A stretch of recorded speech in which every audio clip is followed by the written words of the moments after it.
అందరికీ నమస్కారం. SBR talks channel స్వాగతం. ఉస్మా యూనివర్సిటీ పక్కన విద్యానగర్ పేరు చెప్తే గుర్తొచ్చేది చుక్క రామయ్య గారు. సో ఐఐటి ఈ కోచింగ్కు ఒక లెజెండరీ ఫ్యాకల్టీ, ఒక పయనీర్, ఒక్క తెలుగు రావటమే కాదు భారతదేశం మొత్తంలో ఒక డిఫరెంట్ స్టైల్ ఆఫ్ కోచింగ్కు వారు పయనీర్. వారి స్ఫూర్తితో అనేక రకాల ఇన్స్టిట్యూట్స్ విద్యానగర్ నల్లకుంట ఏరియాలో రావడం జరిగింది. ఇది ఉస్మాన్ యూనివర్సిటీ పక్కనే ఉంటుందనే విషయం మీకు తెలిసినటువంటిదే. కొన్ని వేలాది మంది అద్భుతమైన విద్యార్థులను ప్రేమతో ఆప్యాయతతో భుజం మీద చెయ్యేసి వాడి కష్టసుఖాల్లో పాలుపంచుకొని ఒక పురాతన గురుకుల సిస్టమ్ లాంటి విద్యా విధానంతో విద్యానగర్ నల్లకుంట చేసే సేవలకు మనమంతా రుణపడి ఉండాలి. అలాంటి అద్భుతమైనటువంటి సంస్థలలో చుక్క రామయ్య గారు బాటలో నుంచి వచ్చినటువంటి వ్యక్తి డాక్టర్ పవన్ కుమార్ గారు. సో వారి సంస్థ గురించి అందరూ కూడా తెలుసుకోవాల్సిన అవసరం ఉంది. మీకు తెలిసిన విషయమే, శ్రీధర్ ప్రతిష్టాన్ ఫౌండర్ తన టీంతో హైదరాబాద్లో ఉన్నటువంటి అన్ని అద్భుతమైన సంస్థల కోసం అన్వేషణ కొనసాగిస్తున్నారు. ఎందుకంటే ఇవాళ రేపు కార్పొరేట్ మాఫియా వచ్చిన తర్వాత చాలా కొన్ని సంస్థలు మాత్రమే అద్భుతమైన సేవలు చేస్తూ మిగిలి ఉన్నాయి. పెద్దగా ప్రచారం చేయడం వాళ్ళకి తెలియకపోవచ్చు, కానీ గురుకుల పద్ధతిలో అద్భుతమైనటువంటి విద్యను కోచింగ్ అందించేటువంటి పద్ధతి మాత్రమే వాళ్ళకి తెలుసు. ఉస్మాన్ యూనివర్సిటీ పక్కనే కొన్ని మీటర్ల దూరంలోనే ఉన్నటువంటి ఉన్నటువంటి ప్రదేశంలో డీడీ కాలనీ అంటుంటారు కదా, సంజీవ్ అనేటువంటి అద్భుతమైన సంస్థ 12 సంవత్సరాలుగా అద్భుతమైన కృషి చేస్తుంది. చాలామంది పేరు వినకపోవచ్చు, కానీ దాని ఫౌండర్ యొక్క పేరు చాలామందికి తెలుసు. డాక్టర్ కాసు పవన్ కుమార్ గారు డిఆర్డిఓ సైంటిస్ట్. ఇంతకుముందు కెమిస్ట్రీలో పిహెచ్డి చేశారు. తను ఒక టీచింగ్ ఉండే ప్యాషన్ తోటి దాన్ని ఒక అత్యున్నత స్థాయి ఉద్యోగానికి రాజీనామా చేసి 12 సంవత్సరాల క్రితం 2012 రోజు ఈ సంజీవ్ అనేటువంటి సంస్థను స్థాపించారు. ఇది ఎట్లా ఉంటుందంటే చుక్కారాగముల సంస్థ ఎట్లుంటుందో అలాంటి వారి అడుగుజాడలో అలాంటి పద్ధతిలోనే ఉంటుంది. నేను స్వయంగా ఇక్కడికి రావడం జరిగింది. వెళ్ళి చూస్తే నాకు ఏదో ఇల్లులాగా అనిపించింది. నాకు ఏదో క్యాంపస్ లాగా, కార్పొరేట్ లాంటి తలుకు బెలుకులతోటి, కృత్రిమైనటువంటి రిసీవింగ్ తోటి ఇట్లాంటిది ఏది కనపడలేదు. నాకు ఏదో తెలిసిన వాళ్ళ ఇంటికి, మన బంధువుల ఇంటికి వెళ్ళినట్టు అనిపించింది. కాబట్టి మిత్రులారా, ఇది ఈ సంవత్సరం ఎక్స్క్లూజివ్గా లాంగ్ టర్మ్ కోచింగ్ స్టార్ట్ చేసింది. 2 సంవత్సరం చేస్తున్నప్పటికి కూడా ఈ సంవత్సరం only long term, regular batches లేకుండా జేఈ, నీట్ ఈ రెండింటికి అద్భుతమైన కోచింగ్ అందిస్తున్నటువంటి విశ్వాసాన్ని నేను పూర్తిగా వ్యక్తం చేస్తున్నాను. ఆసక్తి ఉన్న వాళ్ళు స్క్రీన్ మీద నెంబర్కి ఫోన్ చేస్తే పూర్తి వివరాలు మీకు వస్తాయి. ఇది ప్రతిష్టాన్ గుర్తించినటువంటి అద్భుతమైన సంస్థల పరంపరలో మరొకటి. ఇలాంటి అన్నీ కొనసాగుతూనే ఉంటాయి. హైదరాబాద్ ఉండే బెస్ట్ ఇన్స్టిట్యూషన్ గురించి పోయి పరిచయం చేయడం ఎస్బిఆర్ టాక్స్ ఛానల్ చేస్తూనే ఉంటాయి. ఇంకా మన పూర్తి వివరాలు తెలుసుకోవడం కోసం సార్ని కలుద్దాం. నమస్కారం పవన్ సార్. నమస్తే సార్. కొంత ఆల్రెడీ నాకు తెలిసిన విషయం మీకు చెప్పాను మీ గురించి. ఏంటి అసలు మీరు డిఆర్డిఓ సైంటిస్ట్ ఉండి, కెమిస్ట్రీలో సిఎస్ఐఆర్ ఫెలో ఉండి, పిహెచ్డి చేసి, అంత పెద్ద ఉద్యోగం డిఆర్డిఓ సైంటిస్ట్ అంటే చాలామంది స్వప్నం. అది వదిలిపెట్టి ఇది చిన్న, అది ఏదో మీరు ఏదో కార్పొరేట్ సంస్థ లాంటి పెద్ద కూడా స్థాపించలేదు, బ్రాంచ్ కూడా పెట్టలేదు. 12 సంవత్సరాల నుంచి ఇంత డెడికేట్గా నిశ్శబ్దంగా వందలాది వేలాది మందిని ఐఐటియన్స్ అండ్ మెడికోస్కి తయారు చేస్తున్నటువంటి పని మీకు ఎందుకు చేయాలనిపించింది ఫస్ట్? అంటే ఒక అత్యున్నతమైన విద్యా వ్యవస్థని మనం డెవలప్ చేయాలి అంటే ముందు టీచర్లలో ఆ స్ట్రెంగ్త్ అనేది కనిపించాలండి. మోస్ట్ అన్ఫార్చునేట్లీ ఈ కార్పొరేట్ వరల్డ్లో దీన్ని ఒక ఉద్యోగంగా చూస్తున్నారు తప్ప ఒక బాధ్యతగా చూడట్లేదు. ఇప్పుడు మీరు ఒక పదం వాడారు ఏమని, గురుకులాలు అని. ఆ గురుకులాల్లో ఉండే గురువులందరూ కూడా ఏ రకమైన స్వార్థం లేకుండా ఎవరైతే విద్యార్థులు ఉన్నారో వాళ్ళు ఎంత గొప్ప రాజులైనా కావచ్చు, మన రాముడు, కృష్ణుడు, ఎంత పెద్ద రాముడైనా, ఎంత పెద్ద రాజైనా సరే అడవిలోకి పోయి అక్కడ ఉండే గురువుల దగ్గర విద్యను నేర్చుకునేవాళ్ళు. అట్లాంటి ఈ చిట్టడవి, ఈ Nallakunta, Osmania university, DD colony లాంటి ప్రాంతంలో ఎప్పటి నుంచో మేము ఇక్కడే స్థిరంగా ఉంటూ రామయ్య సార్ అడుగుజాడల్లో నడవాలన్న ప్రయత్నం చేస్తున్నాం సార్. దీనిలో నాలాగే అంటే నాకు ఏవైతే ఆలోచనలు ఉన్నాయో అదే ఆలోచన విధానంతో చాలా కోచింగ్ ఇన్స్టిట్యూట్స్ జెన్యున్గా రామయ్య చెప్పారు, కృష్ణమూర్తి, డెల్టా, శ్రీ మెగా లాంటి ఘనమైన చరిత్ర ఉన్న విద్యా సంస్థలు పుట్టిన ప్రాంతమే ఈ నల్లకుంట డిడి కాలనీ ప్రాంతం. సో ఇక్కడ ఒక విద్యా వ్యవస్థని ఎస్టాబ్లిష్ చేసి ఒక రిమోట్ బ్యాక్గ్రౌండ్లో విద్యకి కావాల్సింది ఏంటంటే ప్రశాంతత. ఈ ప్రశాంతతని చేకూరుస్తూ, ఎందుకంటే ప్రశాంతత అనే బ్యాక్డ్రాప్ లేకుండా పిల్లలు ఒత్తిడిని జయించలేరు కనుక ఈ పీస్ఫుల్నెస్ ఆర్ కామ్నెస్ ఆర్ సెరెనిటీని ఇంటాక్ట్గా ఉంచుకుంటూ ఒక ప్రాపర్ ఎడ్యుకేషన్ వ్యవస్థని నిరంతరం మేము మానిటర్ చేసుకుంటూ, ఇప్పుడు మీరు మాట అన్నారు ఎన్నో బ్రాంచ్లు కార్పొరేట్ వ్యవస్థని అని. ఇప్పుడు నేను ఎన్ఐటి వరంగల్లో చదివినా కూడా ఫార్చునేట్లీ ఒక 25 సంవత్సరాల క్రితం మేము విద్యారంగంలోకి రావడం వల్ల, అంటే నేను ఎడ్యుకేషన్లో గత 25 సంవత్సరాల నుంచి ఉన్నాను సార్. సంస్థని స్థాపించి 12 సంవత్సరాలు అయింది. 25 సంవత్సరాల క్రితం ఈ రకమైన వ్యాపార విద్య అనేది మార్కెట్లో లేదండి. లేదు, చాలా జెన్యున్గా ఉండేది. సో అప్పుడు ఉన్న ఏవైతే ఆలోచనలు మేము తొనికిపుచ్చుకున్నామో అదే ఆలోచన ధోరణిలో ఇప్పటికి కూడా చేస్తున్నాం. స్టూడెంట్స్ పట్ల చాలా ప్రేమ, టీచర్కు ఎంత ఆప్యాయత ఉండే స్టూడెంట్స్ అంటే ఆ టీచింగ్ కోసం బోధించే వాళ్ళు. నేను కూడా చూసాను, మా అబ్బాయిని కూడా చుక్కరామని రాయించాను లాంగ్ బ్యాక్. అసలు విద్యానగర్కి వస్తే నాకు ఇక్కడికి ఒక నిజంగా విద్యానగర్ అనిపించే విధంగా నాకు అనిపించింది. నిజంగా ఎన్నోసార్లు ఒక సైడ్ వస్తే ఊరికే విద్యానగర్లో కనపడి తిరిగిపోయాను నేను. ఇంకోసారి ఈ మాఫియాను చూసిన తర్వాత వాడు స్టూడెంట్ అంటే వాడు క్లయింట్, వాడికి ఏజెంట్ లేకుండా వాడి ప్రోడక్ట్, అదొక ప్రోడక్ట్ అన్నట్టు వాడిని మనకు ఏదో జెన్యున్ ఎఫెక్షన్ ఎక్కడ నేను చాలా సంస్థలు తిరిగాను కార్పొరేట్లో కానీ. సో మీ దగ్గరకు వచ్చిన తర్వాత మళ్ళీ నాకు ఆ ఫీలింగ్ కలిగింది.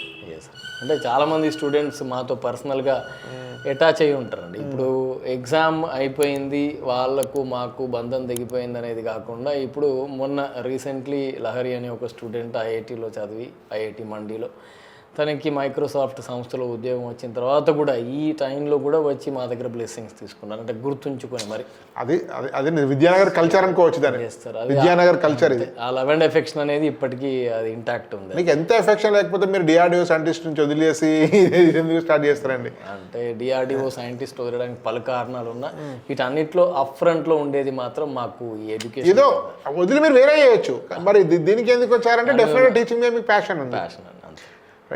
రైట్ అండి. ఇప్పుడు ఇదేంటి మీ ప్రస్థానం, మీ 12 ఏళ్ళ ప్రస్థానం ఏం జరిగింది? ఈ 12 ఏళ్ళు అంటే ముందుగా మేము అందరిలాగానే ఇంటర్మీడియట్తో పాటు చేద్దామనే ప్రయత్నం చేశామండి. గత 12 ఏళ్ళుగా చేసిన తర్వాత, అంటే in fact last year was our intermediate last batch. మేము అర్థం చేసుకున్నది ఏంటంటే ఎస్పెషల్లీ పోస్ట్ కోవిడ్ టైంలో పేరెంటల్ ఎక్స్పెక్టేషన్స్ బాగా పెరిగిపోయినాయి. దీనికి ప్రధాన కారణం ఏంటంటే ఈ లిబరల్ మార్కింగ్ సిస్టమ్ ఏదైతే మన రాష్ట్రంలో ఉందో, ఇక్కడ సిబిఎస్ఈ ఐసిఎస్సికి భిన్నంగా ఒక విద్యార్థికి 10వ తరగతిలో తెలుగులో 10కి 10 వస్తున్నాయి, మ్యాథమెటిక్స్లో 10 అంటే ఒక విద్యార్థికి ర్యామ్ అండ్ రోమ్ రెండు బాగా పనిచేస్తున్నాయి అన్నట్టు. ఇప్పుడు మనం ఒక మొబైల్ ఫోన్లో డేటా నింపితే అది మామూలుగా స్లో అవుతుంది. అంటే మెమొరీ బాగా పెంచినట్టయితే దాని అబ్స్ట్రాక్ట్ స్పీడ్ అనేది తగ్గాలి, కానీ మన విద్యార్థులకు మ్యాథ్స్లో కూడా వస్తున్నాయి. అంటే అర్థం ఏంటంటే వీడు రోట్ లెర్నింగ్ మెథడ్లోనే, బట్టి విధానంలోనే పోతున్నాడు. ఈ బట్టి విధానంలో పోయి 10కి 10 తెచ్చుకొని పేరెంట్ ముందు లేదా స్కూల్ ప్రిన్సిపల్ ముందు నిల్చుంటున్నాడు. నిల్చొని నాన్న నేను ఎక్కడికి వెళ్ళాలి అంటే పేరెంట్ డిసైడ్ చేస్తున్నాడు, నువ్వు ఐఐటికి వెళ్ళు లేదా మెడికల్ కోచింగ్ తీసుకొని డాక్టర్ అవ్వాలని. మరి వీటిలో ఎంత సృజనాత్మక శక్తి ఉంది, ఎంత సంగ్రహణ శక్తి ఉంది అనే విషయాన్ని ప్రాపర్గా అసెస్మెంట్ చేయట్లేదు సార్. ఈ అసెస్మెంట్ లేక పేరెంటల్ ఎక్స్పెక్టేషన్స్ రీచ్ అవ్వడానికి వీడి 2 సంవత్సరాలు విపరీతమైన ఒత్తిడికి గురవుతున్నాడు. మాకు ఇదే ఇబ్బంది, విద్యార్థిలో ఆ క్వాలిటేటివ్ స్కిల్స్ లేవు. వాడు ఎంతసేపు marks, number of hours of study ఇది చూస్తున్నాడు తప్ప క్వాలిటేటివ్ ఫ్యాక్టర్స్ చూడకుండా వచ్చి వాళ్ళకి ఆ నాలెడ్జ్ లేక, పాపం ఆ ఐఐటి తీరాన్ని తాకలేక, అనుకున్న స్థాయిలో పేరెంట్ ఎక్స్పెక్టేషన్కి రీచ్ అవ్వలేక జీవితం మీద ఒక రకమైన విరక్తికి వస్తున్నాడు. ఆ విరక్తికి మన దగ్గర పలు సమాధానాలు ఉన్నాయి. అంటే మన దగ్గర ఎంసెట్ ఎగ్జామ్ రాసిన ప్రతి విద్యార్థికి ఆల్మోస్ట్ దానిలో సీట్ వచ్చేస్తుంది. వీడు ఇంజనీరింగ్లో పోయి కూడా ఆ రకమైన ఎక్స్పర్టీస్ అనేది సాధించలేకపోతున్నాడు. సో యాక్చువల్లీ ఇప్పుడు చాలా సంస్థలు ఉన్నాయి, పేర్లు ఎందుకు కానీ పెద్ద పెద్ద మాఫియా లాంటి సంస్థలు ఏర్పడ్డాయి. వాటి దగ్గర చాలామంది వెళ్ళి క్రష్ అయిపోయి సీట్లు రాక వాడు ఏదో ఆశలు పెట్టుకొని దీనిలో ఇన్ని లక్షలు కడితే చిన్నప్పటి నుంచి 6వ తరగతి నుంచి ఈ స్కూల్లోనే చదివి వాళ్ళ కాలేజీలో చేరితే మాకు సీట్లు వస్తాయనేటువంటి ఆశ భ్రమ నుంచి వాడు ర్యాంక్ చూసుకున్నాక అర్థమైతే ఏదో కొద్ది మందికి వస్తున్నాయి, చాలామందికి అందరికి వస్తలేవు, ఊరికి అట్లా ప్రచారం చేసిన విషయము అర్థమైంది. సో వాటిలో క్రష్ అయిన వాళ్ళే మీలాంటి వాళ్ళ దగ్గరకు వస్తారు. అంటే మీరు వాటికి మీ దగ్గర ఉండేటువంటి పెడగాగి కానీ తర్వాత కరికులం కానీ ట్రీట్మెంట్ కానీ ఏం డిఫరెన్స్ ఉంది? అంటే ఈ ప్రశ్న చాలామంది స్టూడెంట్స్ లేదా పేరెంట్స్ మనసులో ఉన్నది సార్. ఇక్కడ పెడగజీ అనేది చాలా ఇంపార్టెంట్. అంటే బోధనా పద్ధతి అంటాం కదా, ఈ బోధనా పద్ధతిలో పాయింట్ నెంబర్ 1 ఏంటంటే ఈ విద్యార్థులు అనుకున్న స్థాయిలో రాణించలేకపోవడం. అంటే వీళ్ళు ఎక్స్పెక్టెడ్ ర్యాంకర్స్ లేదా ఆస్పిరెంట్స్ అయినా కూడా పలు కారణాల రీత్యా వాళ్ళు ఇంటర్మీడియట్తో పాటే ఈ ఐఐటి లేదా నీట్ లాంటి దేశవ్యాప్తంగా కండక్ట్ చేసే ప్రతిష్టాత్మకమైన పరీక్షల్లో సరైన ఫలితాలు సాధించకపోవడం వెనకాలన్న కారణాలని మేము విశ్లేషించాలి sir. So first of all వాడి ఫెయిల్యూర్కి ఒక్క నాలెడ్జే రీజన్ కాదు. ఎగ్జామినేషన్ ప్రెషర్ అవ్వచ్చు, టైం మేనేజ్మెంట్ ఇష్యూస్ అవ్వచ్చు, హెల్త్ ఆర్గనైజేషన్ కూడా కావచ్చు, ఇంకే రీజన్ అయినా కావచ్చు.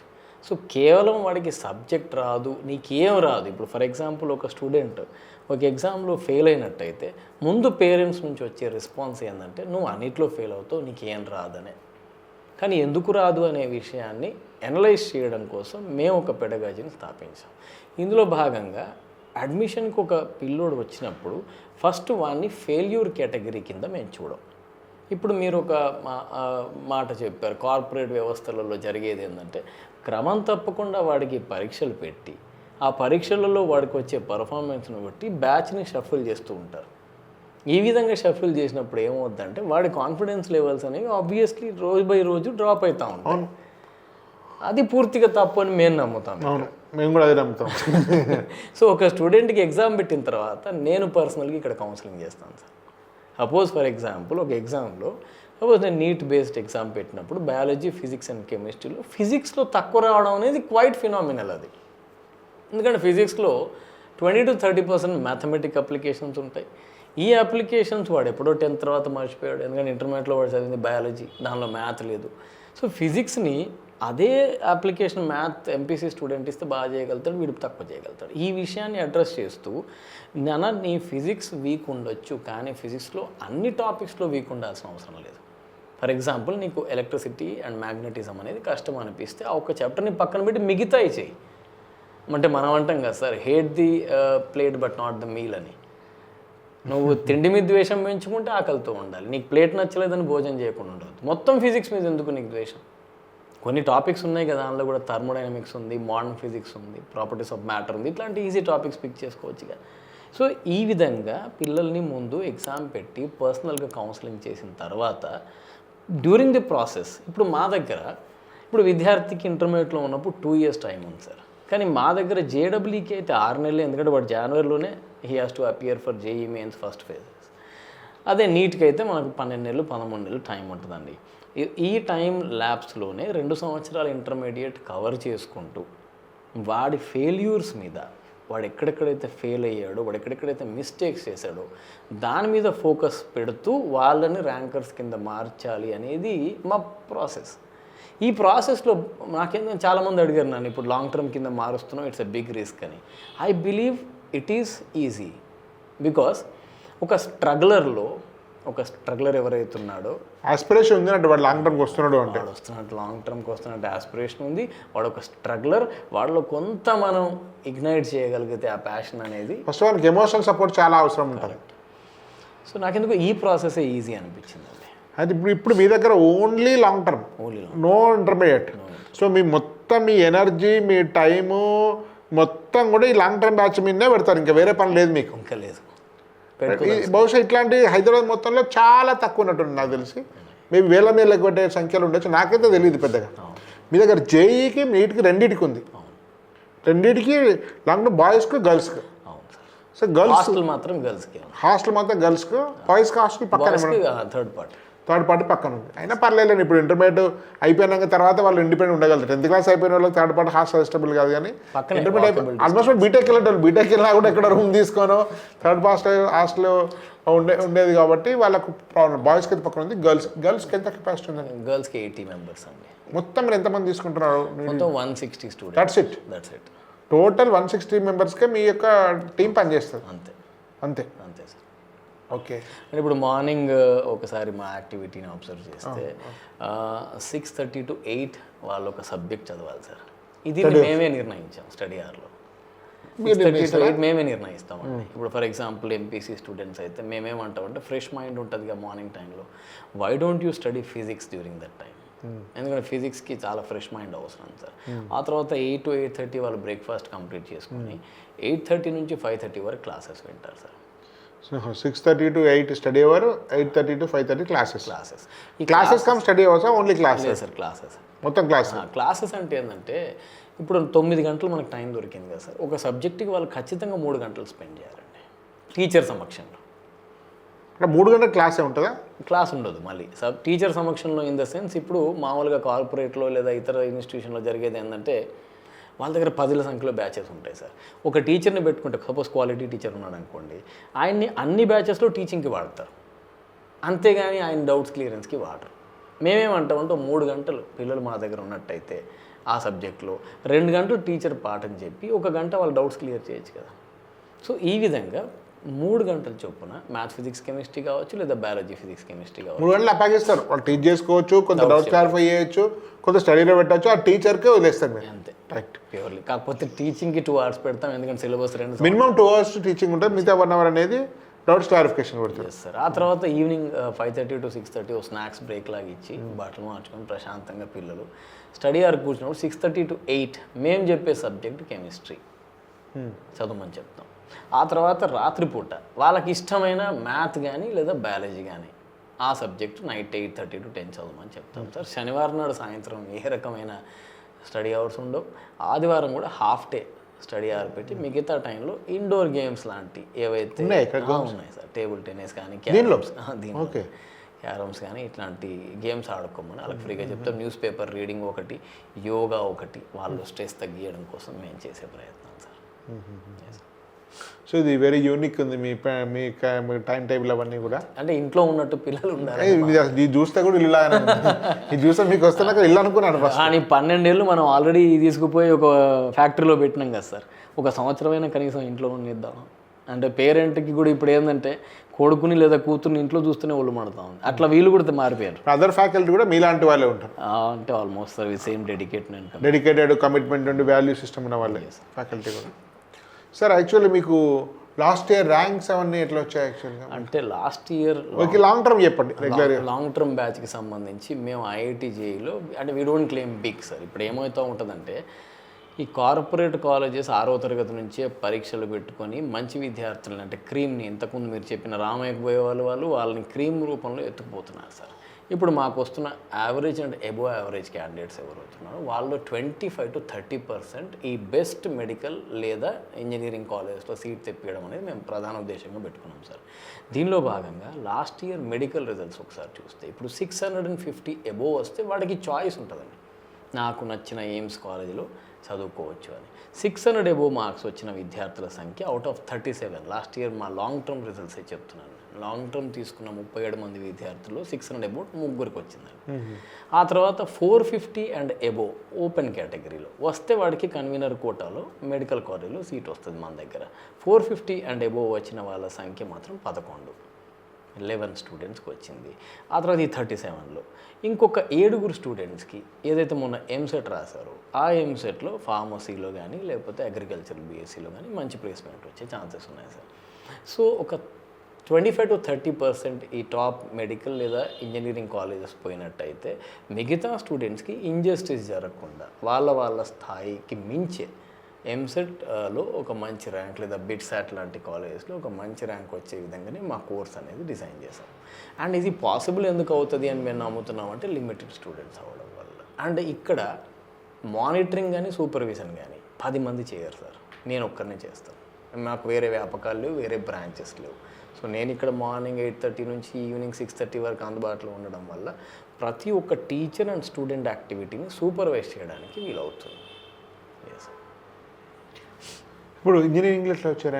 ఇంజనీరింగ్లో ఇప్పుడు 47 మంది రాస్తారు, 46 మంది రాస్తారు సార్. ఇప్పుడు in contrast to BiPC we had more number of long term students for MPC. ఎందుకంటే మా 12 సంవత్సరాల వింటేజ్లో ఎక్కువ సంవత్సరాలు మేము ఇంజనీరింగ్ కోచింగ్లో ఉండడం వల్ల లాంగ్ టర్మ్లో మమ్మల్ని ఎక్కువ మంది నెంబర్ 46 స్టూడెంట్స్ రాస్తే మొత్తం 16 మందికి sir 16 members are scoring seat including reservation category in IITs and NITs. So almost 35%, ఓవరాల్గా 35 to 40% వచ్చాము మొత్తం కలిపి seats, some seat securing. Yes. So reservation కూడా కొంత రిజర్వేషన్ ఒకటి, రెండోది సీట్ల సంఖ్య గణనీయంగా పెరగడం అనేది కూడా మా అలాంటి ఇన్స్టిట్యూషన్కి కలిసి వచ్చింది. సార్ యాక్చువల్గా ఇప్పుడు ఎన్నో ఆప్షన్స్ ఉన్నాయి చాలా స్టూడెంట్స్కు. కొన్ని మకల్లో పుట్టి పబ్బలో పోయేటి అంటారు కదా, ఈరోజు పెట్టి 2 ఏళ్ళ క్లోజ్ అయిపోతున్నాయి. అట్లా మీది 12 ఏళ్ళ లెగసీ, చాలా డెడికేటెడ్ లెగసీ ఉండడం కంటే అంటే అసలు మీరు మీ దగ్గర స్టూడెంట్స్ చేరే వాళ్ళు ఏం ఎక్స్పెక్ట్ చేయాలి, ఏం ఎక్స్పెక్ట్ చేయదు స్టూడెంట్స్ అండ్ పేరెంట్స్? అంటే first of all parents expect చేయడం మానేయాలి సార్. ఓకే. సో ఇక్కడ మా దగ్గర మా నుంచి ఆశించాల్సింది కేవలం స్టూడెంట్స్ మాత్రమే. ఏదైతే స్టూడెంట్స్ ఆ కాలేజెస్లో గతం వాళ్ళు ఏదైతే చదివారో ఆ కాలేజ్లో మిస్ అయిన ఫ్యాక్టర్స్ ఏవైతే ఉన్నాయో, మీరు అన్నట్టు ఒక తండ్రి లాంటి శిక్షణ, తల్లి లాంటి ప్రేమ అనేది, ఈ ఆస్పెక్ట్స్ అనేవి కలబోసి ఇక్కడ మేము అందించే ప్రయత్నం అయితే చేస్తాం. This is what they can expect. And ఇంత తక్కువ డిస్టెన్స్లో ఒక మెంటార్, ఒక టీచర్ ఉన్నప్పుడు మేము స్టూడెంట్స్ నుంచి ఎక్స్పెక్ట్ చేసేది ఏంటంటే, అక్కడంటే సరే క్లాస్కి 100 మంది 70 మంది ఉన్నారు, మీరు రాలేకపోయారు టీచర్ దగ్గర. మీ దగ్గర నుంచి క్లాస్కి 40 మంది, 40 మెంబర్స్. సో ఇంత తక్కువ గ్యాప్ ఉన్నప్పుడు కూడా వీళ్ళకి ఒక అలవాటు సార్. అంటే మోస్ట్ అన్ఫార్చునేట్లీ మన సదర్న్ స్టేట్స్ని if you compare to the north, మనకున్న ప్రాబ్లం ఏంటంటే వీళ్ళలో పిఆర్ స్కిల్స్ని, అంటే పబ్లిక్ రిలేషన్ స్కిల్స్ని, ఇంటరాక్టివ్ స్కిల్స్ని మనం ఎప్పుడూ కిల్ చేసాం సార్. అంటే పెద్దవాళ్ళ ముందు గట్టిగా మాట్లాడొద్దు, టీచర్ ముందు గట్టిగా మాట్లాడొద్దు, డౌట్స్ వచ్చిన మూల కూర్చోవాలి. అంటే ఇంట్రోవర్ట్ సైకాలజీ అనేది మన దగ్గర ఉంది. ఇంట్రోవర్ట్ కూడా కాదు, సప్రెస్డ్. ఈ సైకాలజీ అధిగమించి కొంచెం మా దగ్గరకు వచ్చి డౌట్స్ అడగాలి పిల్లలు, లేదా వాళ్ళు పడుతున్న ఇబ్బందులన్నీ చెప్పినట్టయితే కదా సార్ మనం రిజాల్వ్ చేసేది. ఇప్పుడు ఒక డాక్టర్ దగ్గరికి వీళ్ళు ఒక ఒక రిపోర్ట్ పట్టుకొని పోతారు, డయాగ్నోస్టిక్ రిపోర్ట్. మాకేముంటుంది సార్? మార్క్స్ కావుగా. Marks are never the testimonials of the students knowledge, right? So పిల్లలు వచ్చి, అయ్యా నాకు ఇవాళ ఈ కెమిస్ట్రీ మీరు చెప్పారు, నాకు ఈ టాపిక్ ఇంతకుముందు దానికి సంబంధించిన బేసిక్స్ లేవు అన్నప్పుడే కదా మేము ఏమైనా చేసేది. సో మేము స్టూడెంట్స్ దగ్గరగా ఉన్నాం కనుక ఈ అడ్వాంటేజ్ని వాళ్ళు ఎన్కాష్ చేసుకోవాలి సార్. అండ్ డోంట్స్ ఈ సంథింగ్. ఇప్పుడు పొలం దున్నే రైతుకి పంట రుచి తెలియదు. మీరు ఎగ్జామ్ని ఒక దృక్పథంతో చదువుతూ ముందుకు పోతే పర్లేదు, కానీ రిజల్ట్స్ని ఆశించి చదవడం అనేది పూర్తిగా తప్పు. ఇట్లా చదివితే ఏమొస్తుంది, అట్లా చదివితే ఏమొస్తుంది అనేది కాకుండా పూర్తిగా డెడికేషన్ అండ్ కమిట్మెంట్ తోటి వాళ్ళ మ్యాథ్, ఫిజిక్స్, కెమిస్ట్రీ లేదా బయాలజీ, ఫిజిక్స్, కెమిస్ట్రీని ఎంజాయ్ చేస్తూ చదివితే ఖచ్చితంగా వీళ్ళు ర్యాంక్స్ అనేవి సాధిస్తారు సార్. మిత్రులారా, రెగ్యులర్ ఇంటర్మీడియట్లో అద్భుతమైన కాలేజెస్ చాలా ఉండొచ్చు మీకు, కానీ హైదరాబాద్లో ఎక్స్క్లూజివ్గా లాంగ్ టర్మ్ మీద డెడికేట్ అయినటువంటి ఇన్స్టిట్యూట్లలో బహుశా కొన్ని ఉండవచ్చు, కానీ ఇది దానిలో అద్భుతమైన విషయం చెప్పడంలో ఎలాంటి సందేహం లేదు. ఇది ఒక centre of long term coaching కోసం ఎక్స్క్లూజివ్గా ఉండేటువంటిది ఒక సెంటర్ ఆఫ్ ఎక్సలెన్స్గా మీరు భావించవచ్చు. కాబట్టి ఇప్పుడు లాంగ్ టర్మ్నే పూర్తి స్థాయి బాధ్యత తీసుకొని దీన్ని ఒక మొత్తం చాలామంది స్ట్రగుల్డ్ స్టూడెంట్స్కు, చాలామంది సరిగ్గా అనేక కారణాల వల్ల, వాళ్ళ ప్రమేయం లేకుండా అనేక ఇతర కారణాల వల్ల కాలేజీ వాళ్ళ తప్పిదాల కోసం బలైనటువంటి వందలాది వేలాది స్టూడెంట్స్కు ఇదొక ఆశ్రమంలాగా మారబోతుంది. ఇక్కడికి వచ్చి మీ యొక్క ఫెయిల్యూర్ను మర్చిపోయి తిరిగి పునరుత్తేజం పొంది మీరు నీట్లో, జేఈలో రెండిట్లో సక్సెస్ అయ్యేటువంటి అవకాశం డెఫినెట్గా ఉంది. కానీ ఇట్లాంటి ఎకోసిస్టమ్ అట్లా ఉంది. సార్ యొక్క వ్యక్తిత్వం కానీ, ఇక్కడ వాతావరణం కానీ, ఇక్కడ ఉండేటువంటి బిల్డింగ్ కానీ, ఇక్కడ చాలా నిరాడంబరంగా ఉంటాయి. ఇట్లా గ్రాండియర్ లేకపోవచ్చు, కానీ ఆశ్రమం లాంటి వాతావరణంతో చాలా నిజమైనటువంటి విద్యానగర్లో ఉండేటువంటి ఒక సంస్థగా ఉంది. దీనిలో డెఫినెట్గా అవకాశం ఉపయోగించుకోండి. మీకు ఇతర సందేహాలు ఏమైనా ఉన్నట్టయితే స్క్రీన్ మీద ఉండే నెంబర్కి ఫోన్ చేయండి, మీకు గైడ్ చేస్తారు. నేను స్పష్టంగా ఎక్స్క్లూజివ్గా లాంగ్ టర్మ్ ఉండే వాటిల్లో ఇది అద్భుతం అని చెప్పొచ్చు. కాబట్టి ఈ అవకాశం అందరూ కూడా మిత్రులు ఉపయోగించుకోండి. మీ తిరిగి మీ వైఫల్యం నుంచి నిజం ఘన విజయం కోసం ఈ సంస్థ పాటుపడుతుందని చెప్పి నేను మీ పూర్తి స్థాయి విశ్వాసం వ్యక్తం చేస్తున్నాను. ధన్యవాద్. భారత్ మాతా కీ జై.